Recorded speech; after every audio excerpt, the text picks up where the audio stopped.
In the village of Lwanda, if responsibility were a person, it would definitely be Nafula Nanjala.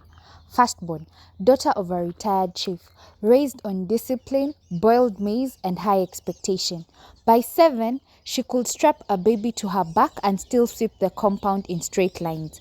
By 12, she was budgeting school fees. By 28, she had built her mother a new kitchen and corrected 3 uncles on financial planning. People feared her slightly. People respected her deeply. Then she fell in love with Brian Bree Othiambo, Lastborn, certified Lastborn. The kind who was sent to buy salt and returned with sweets and a story. The kind who still had a childhood nickname at 30. The kind whose sisters ironed his shirts while discussing his future wife like a community project. When Nafula announced that she was marrying Brian, the village reacted like someone had declared rain in a dry season. Her aunt nearly choked on groundnuts. "A lastborn?" she screamed. "You! The girl who used to report us to father!" Her mother removed her glasses slowly. "My daughter," she said carefully, "are you tired of peace?" Meanwhile, in Brian's home, celebration. 5 sisters ululated. "Ululululululu! Our baby is being adopted by a responsible woman." His mother wiped tears. Finally, someone will remind him that plates don't wash themselves. The first drama came during dowry negotiations. Nafula's uncle sat tall like parliament. Brian arrived smiling at dowry negotiations. Nafula squeezed her eyes shut. Her uncle began sternly. "Our daughter is hardworking, educated, organized. We raised her well." Brian nodded enthusiastically. "Yes, we've noticed. She even made a spreadsheet of our relationship." The elders blinked. Spread? What?"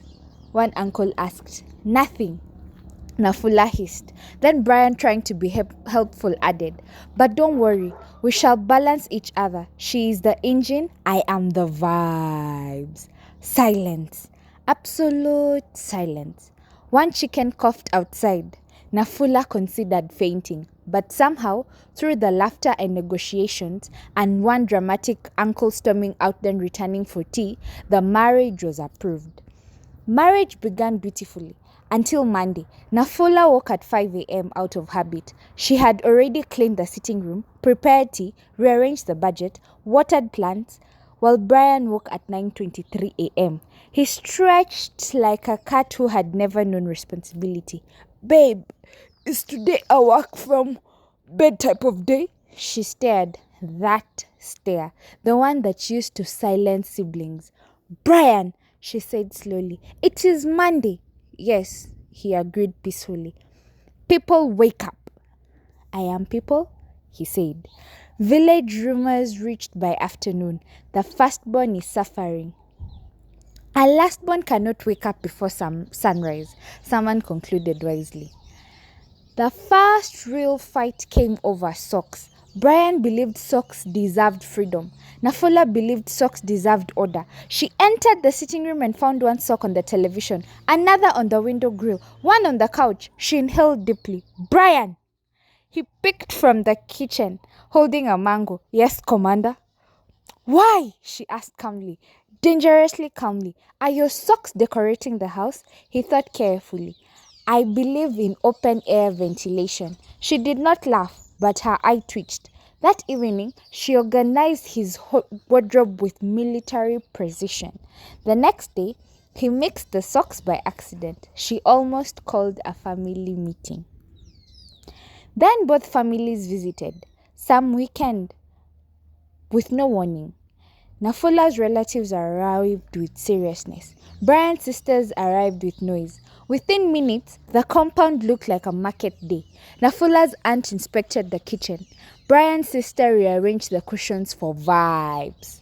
An uncle asked Brian, "So what leadership role do you play in this house?" Brian answered honestly, "Emotional support." Aunties gasped. One fainted dramatically, though she picked to see if people noticed. Meanwhile, Brian's mother pulled Nafula aside. "My daughter," she said gently, "our lastborn is soft. He was loved loudly. Don't break his spirit." Nafula blinked because nobody had ever said that to her. Nobody had ever told people not to break her. She had always been the strong one, the dependable one, the second parent. She looked across the compound. Brian was laughing with her younger cousins, teaching them a ridiculous handshake. And suddenly she saw it. He wasn't lazy, he was light. One Saturday, something shocking happened. Nafula overslept. 8:30. She shut up in panic. The house was quiet, too quiet. Then she smelled something burning. She rushed to the kitchen. Brian stood there wearing an apron that said, "Kiss the cook." Smoke everywhere. Chapati shaped like the continent of Africa. Tea dangerously sweet. "I thought," he said sheepishly, "the general deserves leave." She stared at the mess, the flaw on his cheek, the badly chopped onions, the effort, and something inside her softened. For the first time in her life, she sat down and allowed someone else to try. The chapati was terrible, but she ate every bite. But the real chaos came through during the village fundraiser. Nafula was placed in charge of finances, obviously. Brian volunteered for entertainment. Red flag. During the event, Nafula moved like a CEO, collecting funds, organizing chairs, correcting calculations. Meanwhile, Brian grabbed a microphone. "My wife," he announced publicly, "is the most organized woman in Western Kenya." Crowd clapped. "She even plans arguments in advance." Laughter exploded. Nafula froze. He continued, "But she also forgets to rest. So today, I have banned her from counting money after 6 p.m. He walked to her, took the ledger gently from her hand. "You carried your siblings. You carried expectations. You don't have to carry everything here." For once, the firstborn did not lead. She leaned. And the village saw something new.